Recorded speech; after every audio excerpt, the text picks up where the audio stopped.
O espaço sempre nos fascinou, servindo como um destino notável para turistas abastados. No entanto, para o setor militar, ele representa um novo campo de batalha em potencial. Atualmente, países como os Estados Unidos, Rússia e China estão constantemente avançando nesta silenciosa, porém intensa corrida pela supremacia espacial. Os últimos rumores na comunidade cósmica agora sugerem que os Estados Unidos estão prestes a revelar uma invenção estelar que os colocará à frente dos outros países concorrentes. A introdução de uma arma espacial a laser representa um marco no arsenal da Força Espacial Americana, com um potencial de revolucionar a guerra moderna que é nada menos do que extraordinário. Junte-se a nós enquanto exploramos como esta arma laser americana surpreendeu o mundo. A Força Espacial dos Estados Unidos, USSF, é parte integrante das Forças Armadas Americanas, lidando com todas as questões relacionadas ao espaço. Sua jornada rumo à independência é interessante. Antes de sua criação como um serviço militar independente, a USSF operava como Comando Espacial da Força Aérea, sob o controle do Exército dos Estados Unidos, de 1982 a 2019. Essa mudança de status, que ocorreu durante o mandato do então presidente Donald Trump, reflete a estrutura da Força Aérea. O nascimento oficial da Força Espacial ocorreu em dezembro de 2019, marcando o reconhecimento pelos Estados Unidos do papel crucial que o espaço desempenharia na guerra moderna. Esperamos nunca ver a aplicação prática disso, mas, teoricamente, a importância estratégica do espaço é inegável. Ao nos aprofundarmos no reino da Força Espacial, lembremos que ela continua sendo o menor serviço armado dos Estados Unidos, com aproximadamente 6.434 funcionários, apoiados por 77 espaçonaves. Esse número é pequeno em comparação com os vastos recursos da Força Aérea, que conta com mais de 5.000 aeronaves tripuladas, 406 mísseis balísticos intercontinentais e uma força de trabalho de 650.000 militares e civis. Vale destacar que os Estados Unidos alocaram uma parte substancial de seu orçamento às Forças Armadas, transformando-as em um poderoso centro de tecnologia avançada, equipamentos e bilhões de dólares à disposição da Força Espacial. De acordo com a Defense News, a estimativa de lançamento da Força Espacial foi de impressionantes 2 bilhões de dólares, com projeções indicando que os custos poderiam subir para notáveis 13 bilhões até 2024. Além disso, o número de funcionários deverá aumentar para 15.000 nesse período. Esses investimentos substanciais são direcionados para a gestão e manutenção de vários sistemas, como o GPS, comunicações militares por satélite, sistemas de alerta contra mísseis, rede de vigilância espacial e controle de satélites. Além disso, há a espaçonave robótica reutilizável Boeing X-37B, uma peça fascinante de tecnologia sob sua jurisdição. Curiosamente, a economia espacial global está prevista para mais que dobrar, passando dos atuais 450 bilhões de dólares para surpreendentes 1 trilhão dentro das próximas 2 décadas, um testemunho da crescente importância da exploração e do comércio espacial. Em março de 2020, a Força Espacial marcou um marco significativo com seu primeiro lançamento oficial, ao enviar ao espaço um satélite de comunicação militar, levado por um foguete Atlas V da United Launch Alliance. Em 2021, os Guardians, como são carinhosamente chamados os membros da Força Espacial, executaram com sucesso sua primeira missão de lançamento responsiva tática, implantando o satélite Tacro-2 em órbita baixa da Terra. Essa missão demonstrou o compromisso em melhorar a agilidade e a capacidade de resposta dos Estados Unidos, não apenas no espaço profundo, mas também na região logo acima da superfície da Terra. A própria existência da Força Espacial pode ser vista como uma resposta ao que parece ser uma crescente guerra de satélites, especialmente no contexto da competição geopolítica com a China e a Rússia. Em 2013, a China deu um grande salto em suas capacidades espaciais ao lançar um satélite experimental. O nome do satélite era Xi'an, que significa experimento. Nenhuma pista foi dada sobre a natureza do experimento, mas as ações do Xi'an foram reveladoras. Ele foi observado manobrando perto de um satélite menor e o acompanhando por um tempo. Os olhos atentos da Analytical Graphics Inc., AGI, monitoravam de perto as atividades do satélite Xi'an e ficaram espantados quando o satélite menor parecia desaparecer e reaparecer nos radares. Esses sistemas de radar são conhecidos por sua robustez, então falhas não eram prováveis. Investigações posteriores revelaram uma verdade surpreendente. O Xi'an possuía braços de captura, que ele usava repetidamente para retirar o satélite menor de sua órbita e depois devolvê-lo. Uma arma anti-satélite, frequentemente chamada de ASA, como esta, é uma classe de armamento espacial projetada para incapacitar ou obliterar completamente satélites inimigos, seja por motivos estratégicos ou táticos. A China, embora admita possuir essa capacidade, alegou que era exclusivamente para fins de pesquisa e para lidar com detritos espaciais. No entanto, a realidade inquietante é que eles têm um satélite em operação com a capacidade de navegar até outros satélites e essencialmente retirá-los do espaço.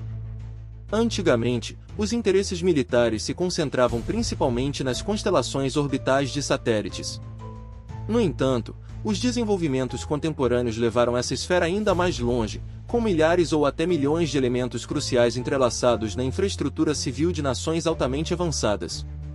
Notavelmente, isso inclui entidades aparentemente inofensivas, como satélites de comunicação e sistemas de posicionamento global, GPS, que servem como a base da navegação em nossos gadgets modernos, além de serviços meteorológicos. Essas entidades, embora pareçam pacíficas, possuem capacidades de uso dual, ou seja, podem ser aproveitadas para fins de inteligência.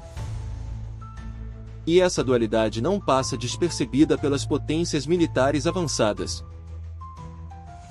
Consequentemente, é uma consideração vital para essas nações confrontarem a presença desse elemento potencialmente perigoso nos arsenais de seus adversários. Essa percepção impulsionou o desenvolvimento de sistemas ASA. Embora as armas anti-satélite não tenham sido aplicadas em combate, vários países proeminentes, como Estados Unidos, China, Índia e Rússia, demonstraram suas capacidades ao interceptar e destruir com sucesso seus próprios satélites. Isso demonstra seu poderio tecnológico e sublinha sua prontidão para proteger seus interesses na arena espacial em constante evolução. A natureza multifacetada dos sistemas ASA significa que eles podem desempenhar vários papéis simultaneamente. Eles atuam como medidas defensivas contra ameaças espaciais e nucleares de adversários. Além disso, podem funcionar como multiplicadores de força para medidas iniciais de ataque nuclear, contramedidas contra defesa antimísseis inimiga e respostas assimétricas para enfrentar inimigos tecnologicamente superiores. No início dos anos 2000, um debate foi desencadeado pela Comissão de Segurança Espacial dos Estados Unidos, atuando sob o mandato do Congresso. Esta discussão girava em torno do papel dos sistemas ASA na relação complexa entre os Estados Unidos e a China. A comissão levantou preocupações, sugerindo que a China estava se preparando para um ataque maciço e preventivo aos satélites americanos, cunhando o termo Pearl Harbor espacial. Eles alegaram que essa estratégia poderia servir como uma forma de guerra assimétrica, permitindo que a China, mesmo militarmente mais fraca, ganhasse uma vantagem decisiva sobre os Estados Unidos. As apreensões dos Estados Unidos aumentaram com o teste bem-sucedido da China de outra formidável arma anti-satélite em janeiro de 2007. Nesse teste, um satélite meteorológico chinês FY-1C, orbitando a uma altitude de 865 km, foi o alvo. Ele foi destruído por um míssil balístico, conhecido no jargão militar dos Estados Unidos como SC-19, armado com uma ogiva cinética. Essencialmente, esta era uma versão modificada do DF-21 ou CSC 5.3, um míssil balístico de médio alcance de 2 estágios e propelente sólido. O FY-1C fazia parte da série de satélites chineses Fang'an, lançada em 1999. Enquanto isso, a Rússia também não ficou para trás. Eles introduziram o satélite Kamikaze, oficialmente conhecido como Cosmos 2499. Em 2014, este satélite exibiu habilidades de manobra incomparáveis, o que lhe permitiu se aproximar de outros satélites e ou desativá-los, ou destruí-los. Inicialmente, os Estados Unidos o rastrearam como um pedaço de detrito espacial, até que ele ganhou vida e se aproximou de outros satélites de forma impressionante. Considerando que esses satélites podem viajar a velocidades de até 17.500 milhas por hora, a manobrabilidade do Kamikaze indicava claramente uma intenção específica. Em 2017, A Rússia deu um passo adiante em suas capacidades de satélite ao lançar outro satélite que liberou um menor, e este, por sua vez, lançou um projétil, uma indicação clara de uso militar em potencial.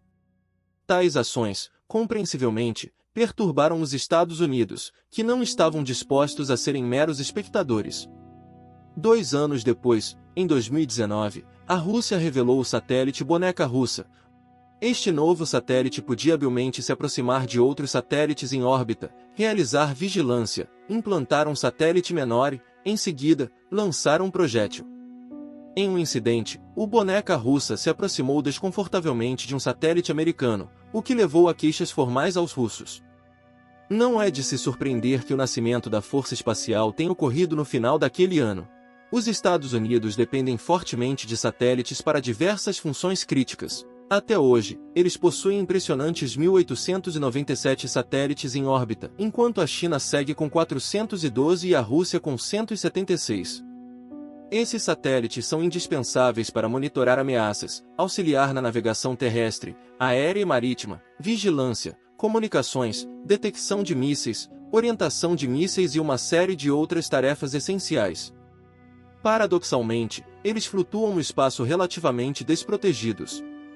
Reconhecendo essa vulnerabilidade, o Pentágono solicitou 304 milhões no orçamento de 2020 para fortalecer as iniciativas de armamentos espaciais. Uma série de testes foi realizada, com foco principalmente em armas de energia direcionada, como feixes de partículas neutras e lasers. Os Estados Unidos já tinham projetos de armas de energia direcionada em andamento há décadas, mas os desenvolvimentos recentes aumentaram as apostas. O Exército dos Estados Unidos realizou recentemente seu primeiro teste operacional de laser no Golfo Pérsico, e ele se mostrou um sucesso retumbante. Esses feixes de laser, viajando à velocidade da luz, obliteraram alvos em terra e em voo. Mais testes estão em andamento para refinar ainda mais as armas a laser, capazes de degradar ou danificar satélites. O programa da Força Aérea de Laser de Alta Energia de Autoproteção, com um orçamento de 155 milhões, é composto por 3 componentes principais: avanços em laser para ambientes de combate de próxima geração, ou LANCE, o sistema de controle de laser de autoproteção e o container de pesquisa e desenvolvimento de pod de laser, que está sendo desenvolvido pela Boeing.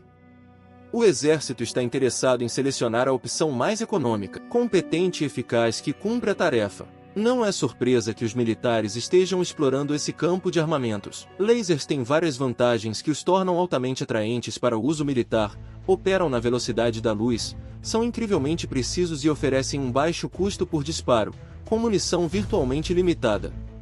Uma das iniciativas mais promissoras em armas a laser aéreas é o demonstrador de laser de alta energia de autoproteção. Atualmente, existe como um demonstrador volumoso baseado em terra, mas a Força Aérea dos Estados Unidos tem planos ambiciosos para reduzi-lo a um pequeno pod que pode ser testado em um caça F-15, com integração eventual nos caças F-16 e F-35 de motor único. Se esses lasers aéreos se mostrarem viáveis e eficazes, como esperado, o futuro das guerras poderá ser alterado para sempre. O laser de alta energia de autoproteção foi projetado como um sistema defensivo ativo de proteção, destinado a destruir ou interromper mísseis ar-ar e superfície-ar. Mísseis de longo alcance, como o 48N6 superfície-ar da Rússia ou o R-37 ar-ar, representam uma ameaça significativa para aviões de radar e de abastecimento vulneráveis, a mais de 200 milhas de distância, enquanto caças de quarta e quinta geração se tornam visíveis no radar a distâncias menores. As chances de evitar mísseis de curto alcance, mais manobráveis, são baixas, em torno de 20% a 30%. Aqui entram os lasers. Mesmo um laser relativamente fraco poderia, em teoria, interromper ou destruir os sistemas de orientação ótica sensíveis de mísseis com precisão. Lasers mais potentes poderiam danificar sistemas de controle de mísseis ou ativar ogivas termicamente. Em 29 de junho de 2023, outro marco notável foi alcançado em tecnologia espacial, celebrando 2 eventos significativos. O laser de energia sem fio espacial do Laboratório de Pesquisa Naval dos Estados Unidos, carinhosamente conhecido como CEL, atingiu a marca de 100 dias de operações bem-sucedidas em órbita, coincidindo com o 100º aniversário do NRL. O céu embarcou em sua jornada ao espaço em 14 de março de 2023, e sua missão representa um avanço histórico nos anais da transmissão de energia por laser no espaço. Ele encontrou seu lar a bordo da Estação Espacial Internacional como parte do Programa de Testes Espaciais H-9 do Departamento de Defesa dos Estados Unidos. Continuamente, o céu forneceu aproximadamente 1,5 watts de energia na saída do receptor de transmissão de energia. Mais significativamente, todo esse processo tem uma eficiência de ponta a ponta em torno de 11%. Esse feito não é apenas um pequeno triunfo, mas supera as metas de eficiência da equipe em mais de 3 vezes para uma conexão de transmissão de energia. O céu opera a uma distância de 1,45 milhão de metros. Segundo o conhecimento do NRL, esse experimento não apenas marca a primeira instância de transmissão de energia por laser no vácuo do espaço, mas também é o recordista de maior potência, maior distância e demonstração de transmissão de energia mais eficiente em órbita. Enquanto isso, a China, conforme relatado pelo Space News, está se preparando para implantar lasers terrestres com o potencial de cegar sensores de satélites e, possivelmente, destruir as estruturas de hardware dos satélites. Isso é, sem dúvida, um avanço significativo, mas até essas armas a laser de solo para o espaço podem não ser suficientes, dado o dinamismo e evolução da guerra moderna. O espaço está cada vez mais se configurando como o principal campo de batalha, exigindo o desenvolvimento de armas espaciais. Antecipando essas mudanças, espera-se que os satélites sejam equipados tanto com armas defensivas quanto ofensivas, incluindo capacidades furtivas, alta manobrabilidade e uma arquitetura distribuída para a defesa. Há planos para lançar um notável número de 1.300 satélites, garantindo que, mesmo que alguns sejam danificados, o sistema geral não seja paralisado. No fronte ofensivo, pesquisas estão sendo realizadas em satélites equipados com lasers projetados para cegar sensores e danificar hardware.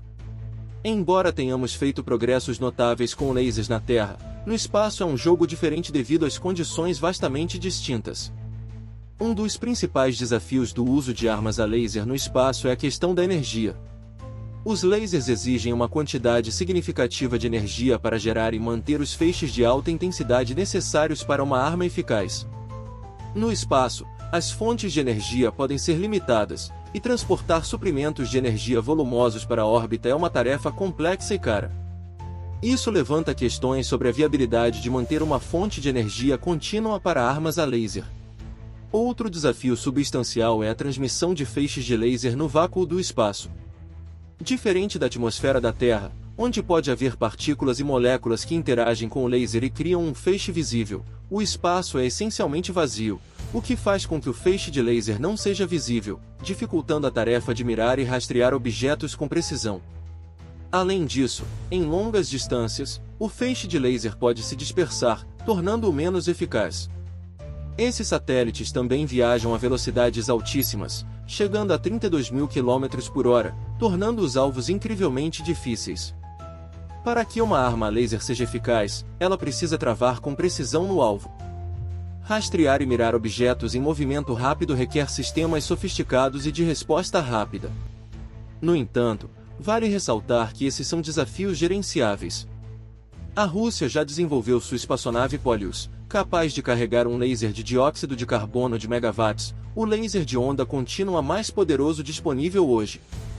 A história do Polius remonta aos anos 1980, durante a Guerra Fria. Após Ronald Reagan assumir o cargo, ele fez um discurso patriótico e inspirador, destacando a luta contínua dos Estados Unidos contra regimes opressores. Nesse discurso, ele revelou um programa espacial ambicioso que visava levar armamentos ao cosmos. O ponto central de sua visão era um escudo antimísseis que tornaria os Estados Unidos invulneráveis a mísseis balísticos intercontinentais inimigos.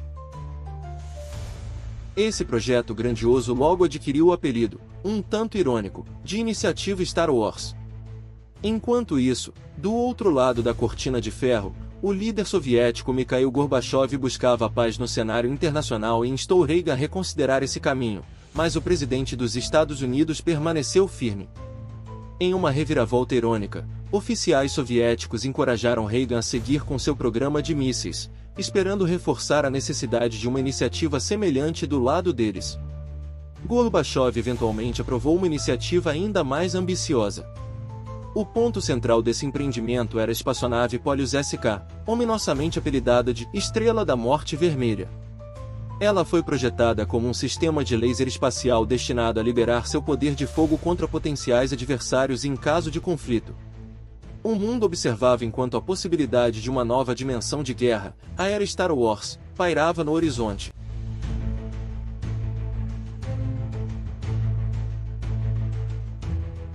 Esse conceito era uma ruptura com as intenções iniciais da corrida espacial, que estavam enraizadas no desejo de conquistar o espaço por meio de realizações tecnológicas.